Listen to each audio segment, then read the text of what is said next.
noite a todos. Mais uma vez vamos iniciar o nosso encontro com a prece de Francisco de Assis. Senhor, fazei de mim um instrumento da vossa paz. Onde houver ódio, que eu leve amor. Onde houver ofensa, que eu leve perdão. Onde houver discórdia, que eu leve a união. Onde houver dúvidas, que eu leve a fé. Onde houver erro, que eu leve a verdade. Onde houver desespero, que eu leve a esperança. Onde houver tristeza, que eu leve a alegria. E onde houver trevas, que eu leve a luz. Ó Mestre, fazei que eu procure mais consolar que ser consolado, compreender que ser compreendido, amar que ser amado, pois é dando que se recebe, é perdoando que se é perdoado, e é morrendo que se nasce para a vida eterna. Que assim seja. Bom, hoje vamos falar sobre uma ideia que anda junto com a humanidade faz muito tempo. A ideia de que quem morre finalmente descansa em paz. O materialismo nos faz acreditar que quando o nosso corpo entra num sono sem fim, quando morremos, finalmente iremos descansar em paz para sempre. A partir da observação científica, os corpos, depois da sua morte, entram num processo de decomposição bastante agitado através de vermes, larvas e insetos, restando somente ossos, cartilagens e cabelo depois de 3 a 4 semanas. Quer dizer que os nossos corpos mortos só descansariam mesmo depois de 1 mês da nossa morte física. Mas é isso mesmo? Bom, já faz aproximadamente 160 anos que o Espiritismo veio nos ensinar que sim, o corpo realmente morre, mas que não, o espírito que habita ou habitava esse corpo não morre. O espírito é eterno e continuará vivo para sempre.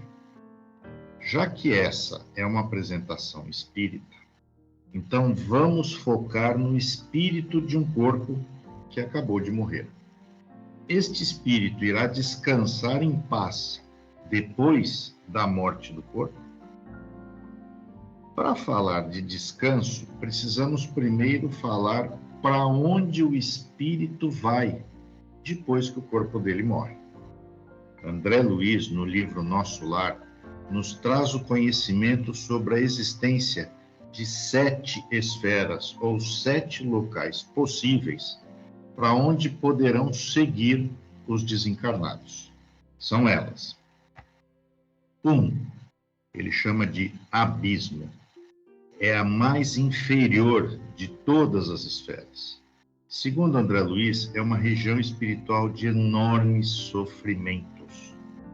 Vão para lá os espíritos dos avarentos, os homicidas, os suicidas e os viciados.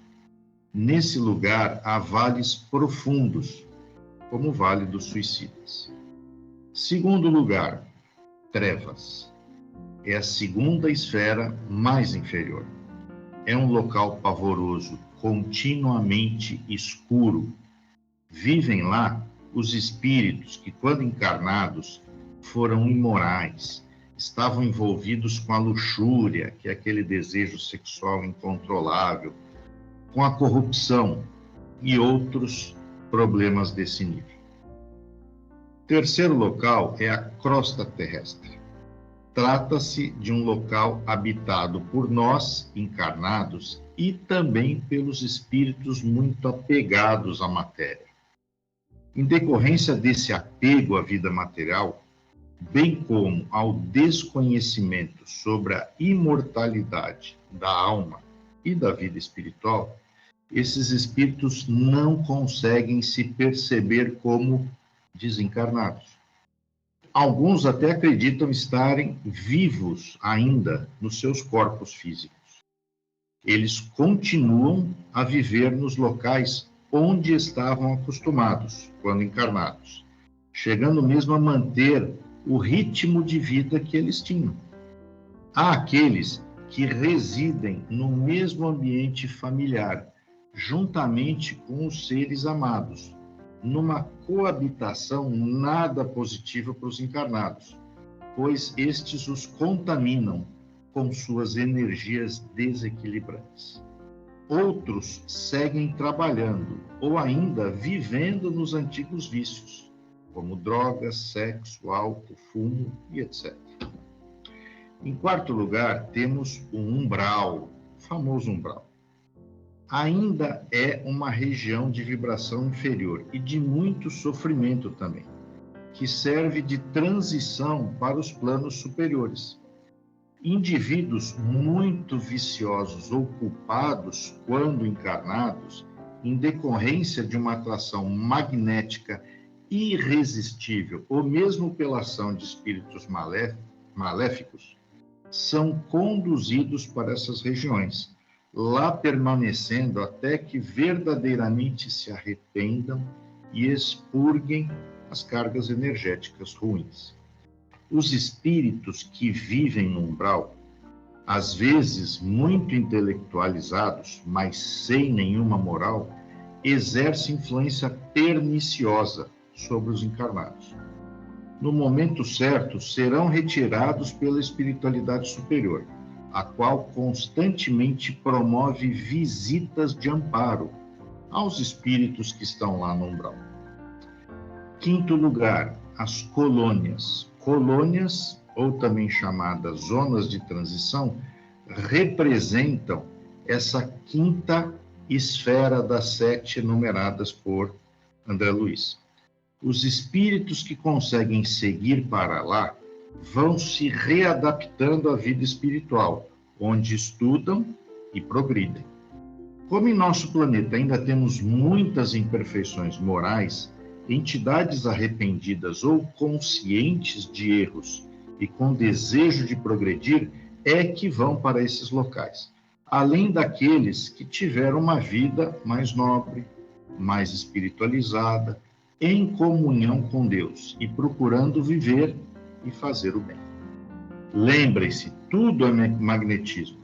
Pelo modo como nos conduzimos na Terra, seremos conduzidos ao céu, entre aspas. Ou melhor dizendo, para os espíritas no caso, seremos conduzidos ao plano espiritual. O livro Nosso Lar, escrito faz 79 anos, descreveu a vida na colônia Nosso Lar, que dá nome ao livro e que se localiza sobre o Rio de Janeiro. Existem, porém, muitas outras colônias, como as destinadas a conhecimentos específicos. Uma delas é a colônia das artes e pintura, onde vivem os espíritos que têm esse dom. Temos também a Casa do Escritor, destinada aos espíritos que querem aprender a escrever. Há sempre uma ou mais colônias sobre as cidades e estados físicos daqui do planeta. Sobre Santos, litoral paulista, por exemplo, a irmã Sheila trabalha junto às crianças na colônia Cidade Alvorada Nova, dirigida por Caibar Schutel. Sobre Minas Gerais está a colônia São Sebastião, para onde foi a irmã Patrícia, autora de Violetas na Janela, outro livro que relata a vida após a morte nas colônias. Em sexto lugar, temos as esferas superiores, que são regiões de felicidade, habitadas por espíritos muito evoluídos, ou como podemos dizer, os espíritos superiores. Por fim, temos as esferas resplandecentes.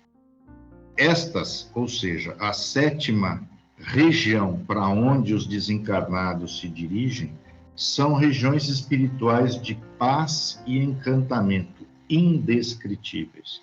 São habitadas por espíritos que já alcançaram a plenitude da sua evolução, não sendo mais necessário reencarnar. É a morada do nosso Mestre Jesus. Então, agora vem uma dúvida. Se todos os espíritos vão para algum lugar depois da morte do corpo físico, muitos ainda sofrendo, só os mais evoluídos é que vão descansar em paz? O Livro dos Espíritos tira a nossa dúvida sobre as atividades dos espíritos mais evoluídos através da pergunta 562, que diz: já não tendo que adquirir, os espíritos da ordem mais elevada se acham num repouso absoluto? A resposta dada pelo Espírito de Verdade primeiro brinca com a pergunta, dizendo que a ociosidade eterna seria um eterno sofrimento, um eterno tédio. Depois aponta que tais espíritos recebem suas ordens diretamente de Deus e as transmitem ao universo inteiro, além de monitorar a execução destas ordens. Também explicam que esses espíritos nunca descansam. Sim, nem eles, então, descansam. Pois eles estão sempre ativos em seus pensamentos, já que eles vivem pelo pensamento.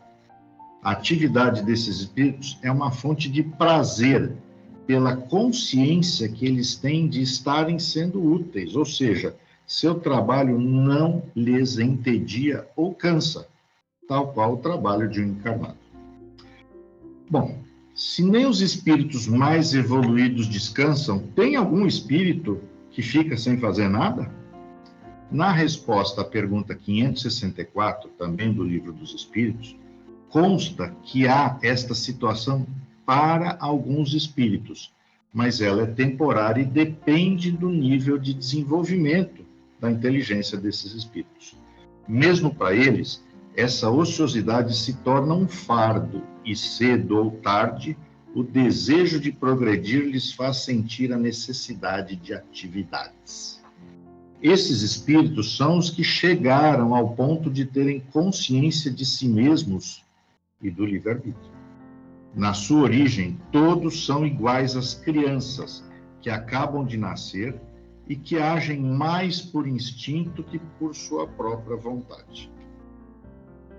Aproveitando esse tópico, como é o momento logo depois da morte? De acordo com o livro O Céu e o Inferno de Kardec, a separação entre alma, que é o nome que a gente dá ao espírito encarnado, e o espírito costuma ser gradual e suave, sem causar sensação de dor. No exato momento da morte ou do desencarne, o espírito passa, sim, por um período de perturbação. Nele, suas sensações ficam meio adormecidas, de modo que a alma quase nunca testemunha seu desenlace. Algo parecido com o que ocorre com uma pessoa que acorda depois de uma anestesia. A duração dessa perturbação pode variar de alguns dias para até alguns anos, e é mais curta para aqueles que, quando em vida, já aceitavam a realidade da continuação da vida depois da morte. Alguns, inclusive, nem passam por essa fase.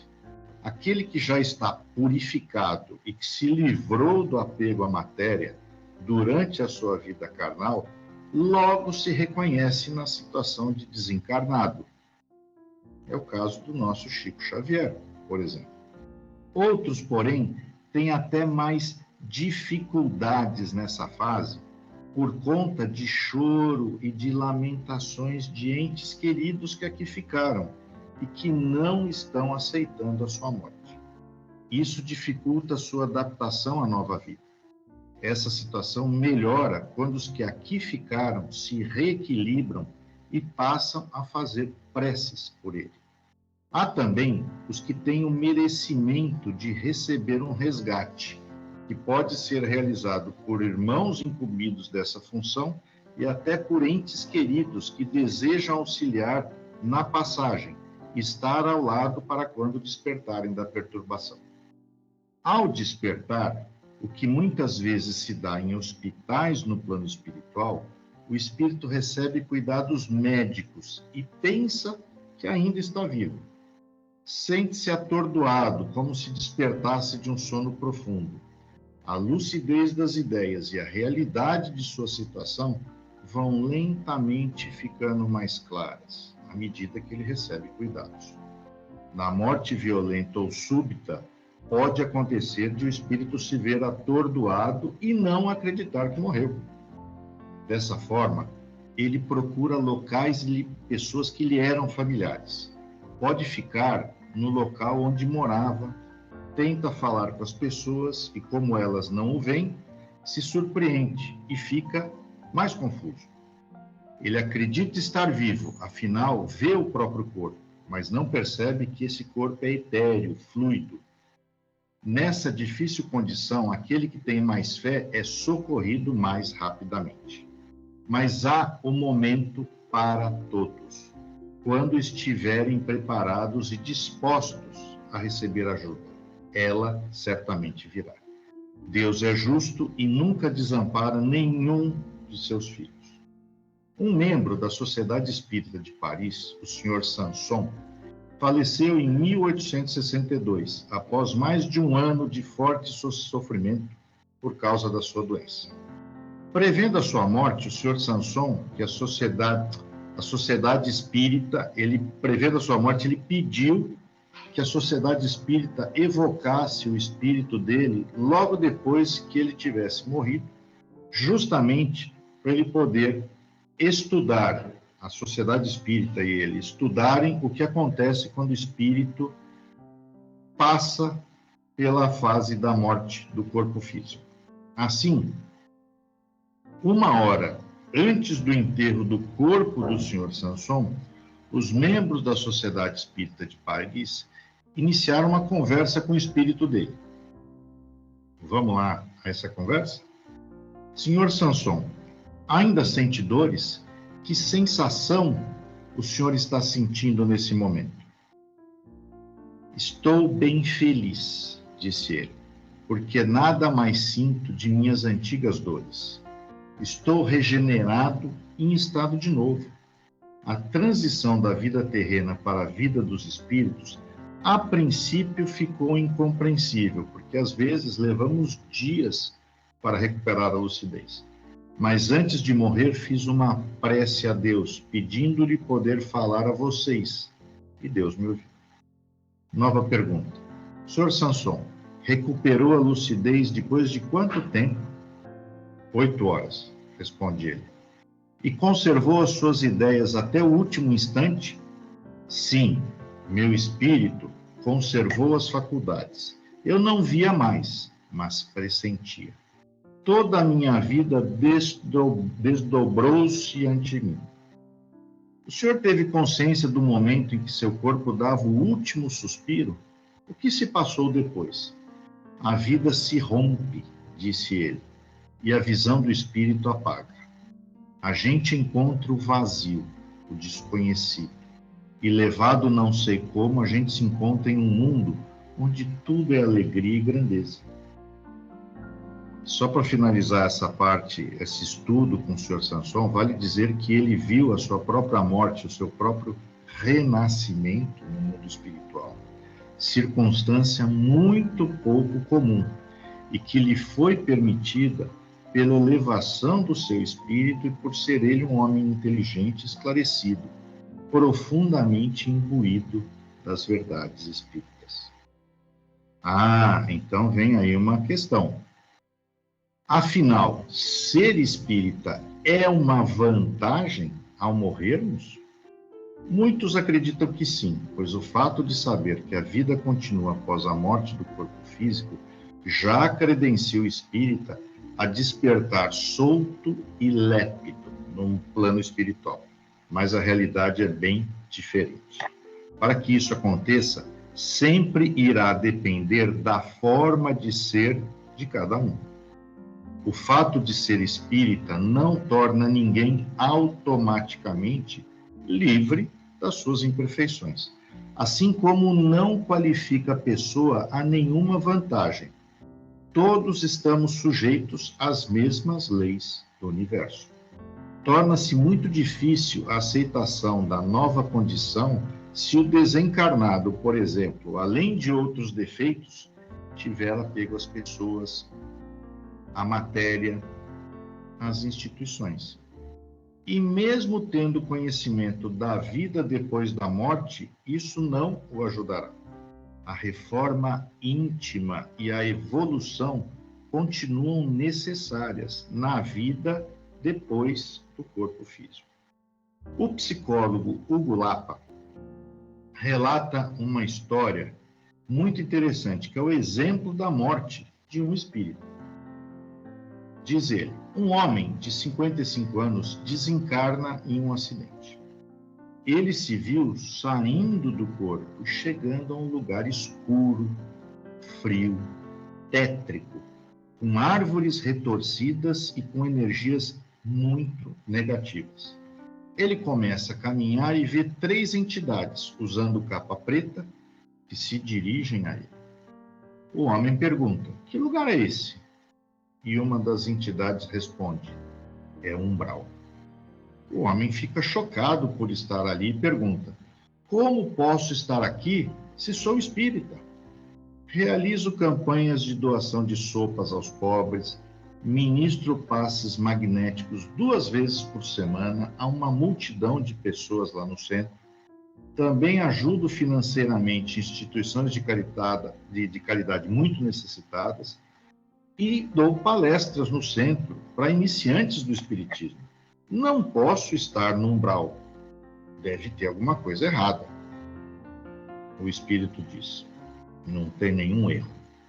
No seu atual estágio evolutivo, você tem de ficar aqui mesmo. É que você interiormente julgava que pessoas de outras religiões eram inferiores por não serem espíritas. Você participava dos projetos sociais, dando sopa aos pobres, mas no fundo você se sentiu o máximo, o maioral, ao praticar a caridade. E ainda julgava os pobres como seres inferiores. Você ministrava o passe, mas julgava que o seu passe era melhor do que o dos outros passistas. Ajudava instituições com dinheiro, mas fazia isso sempre pensando em receber algo em troca. E sentia-se alguém muito caridoso. Finalmente, você dava palestras, mas julgava ter mais conhecimento que os outros e se colocava em uma posição de destaque e vaidade intelectual. Com isso, você se mostrava orgulhoso e vaidoso, que são 2 dos maiores defeitos morais.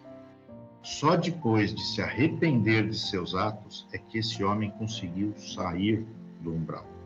Essa história comprova que o fato de ser espírita não é nenhum privilégio e não faz o seguidor da doutrina de Kardec ser superior a nada e a ninguém. Vale frisar que cada desencarnação é diferente uma da outra. Lembremos o caso de André Luiz, que ao desencarnar foi para o umbral e lá ficou por 8 anos. Depois disso, ao ser resgatado e levado para o nosso lar, levou algum tempo para ele receber a visita da sua mãe, que estava em um plano superior ao dele. O que importa é nos lembrarmos de vigiar os nossos pensamentos e procurarmos sempre a nossa reforma íntima, de modo a evoluir e, quem sabe, poder seguir para algum lugar bom, pacífico e feliz quando morrermos, mas sem descanso. Bom, termino mais essa participação lembrando de nossa missão como bons cristãos que somos: fazer o bem sem ver a quem e amar sem nada em troca esperar. Um bom final de semana para todos. Tchau, tchau. Agradecemos a todos que participaram desse evangelho, encarnados e desencarnados, aos nossos benfeitores espirituais que nos assistiram e nos guiaram para um bom entendimento. Que eles nos ajudem a pôr em prática os ensinamentos aqui aprendidos e assim nos sentirmos a cada dia mais fortalecidos na nossa transformação diária, que possamos receber tudo aquilo que aqui viemos buscar, de acordo com o nosso merecimento, com a força de vontade e com a fé de cada um de nós. Elevemos os nossos pensamentos a Deus, a Jesus e a toda espiritualidade, e com muita paz vamos iniciar o momento do passe. E vamos, neste instante, elevar o nosso pensamento até o Divino Mestre Jesus, rogando a Ele que possamos ser envolvidos numa luz de amor e paz, que essa luz possa trazer o equilíbrio no nosso corpo físico, em todos os nossos chakras e centros de força. Que essa luz entre pelos nossos lares, limpando, queimando, transmutando e retirando toda e qualquer negatividade que possa haver. Que a luz de Deus e de Jesus tome conta de todo o planeta Terra. Que a luz de Deus e de Jesus envolva os nossos vizinhos, a todo o nosso quarteirão, a toda a nossa cidade. Que a luz de Deus e de Jesus esteja com todos os nossos governantes, para que eles façam o melhor pelo povo. Que a luz de Deus e de Jesus possa, neste instante, ir a todos os orfanatos, clínicas de dependentes químicos, clínicas de repouso. Que a luz de Deus e de Jesus chegue aos lares onde esteja havendo conflitos e desavenças. Que a luz de Deus e de Jesus se faça presente em todos os lares daqueles que neste instante se encontram em desespero. Que a luz de Deus e de Jesus entre por todos os quartos dos hospitais, auxiliando a todos que ali se encontrem, de acordo com a fé, o merecimento de cada um. Que a luz de Deus e de Jesus possa estar conosco durante a nossa noite de sono e que possamos receber das equipes de Dr. Bezerra de Menezes a cura física, mental e espiritual. Que possamos receber também das equipes de Dr. Bezerra de Menezes a fluidificação de nossas águas.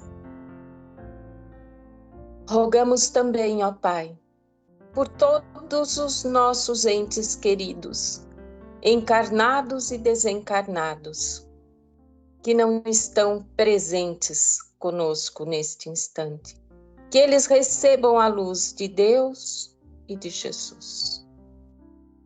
E por tudo quanto recebemos, só podemos agradecer. Pai nosso que estais no céu, santificado seja o vosso nome. Venha a nós o vosso reino. Que seja feita a vossa vontade aqui na terra como no céu. E o pão nosso de cada dia dai-nos hoje. Perdoa as nossas dívidas, como perdoamos nossos devedores. E não nos deixe cair em tentações, mas livra-nos de todo o mal. Ave Maria, cheia de graça, o Senhor é convosco. Bendita sois vós entre as mulheres. Bendito é o fruto do vosso ventre, Jesus. Santa Maria, Mãe, roga por nós hoje, amanhã e sempre. Que assim seja. Graças a Deus. Prece a Bezerra de Menezes. Nós te rogamos, Pai de infinita bondade e justiça, as bênçãos de Jesus Cristo, através do Espírito Bezerra de Menezes e sua legião de companheiros. Que eles nos assistam, Senhor, consolando os aflitos, curando os que se tornem merecedores, confortando aqueles que têm provas e expiações por passar, esclarecendo aos que desejam obter conhecimento espiritual e assistindo a todos os que apelem para o teu infinito amor. Jesus, divino portador da graça e da verdade, estende tuas mãos dadivosas em socorro daqueles que te reconhecem como dispenseiro fiel e prudente.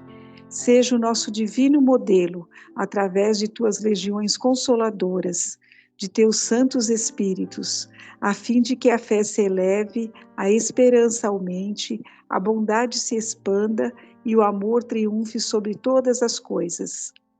Bezerra de Menezes, apóstolo do bem e da paz, amigo dos humildes e dos enfermos, movimenta as tuas falanges amigas em benefício daqueles que sofrem males físicos ou espirituais.